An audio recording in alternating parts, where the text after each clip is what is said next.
Hi, my name is Robert. I'm the janitor of this school. This is Peter. He is a student. That is Elizabeth. She is a student too. They don't know each other yet, but they will soon. I know everything that happens here at the school. Listen to how it all began. Hi, my name is Peter. Can you give me some information? Yes, I can. What do you want to know? Today is my first day here at this school, and I need to know where the 8th grade classroom is. I'm a student in that class. You can come with me.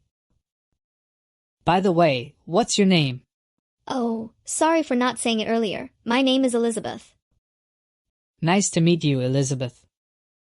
Nice to meet you too, Peter.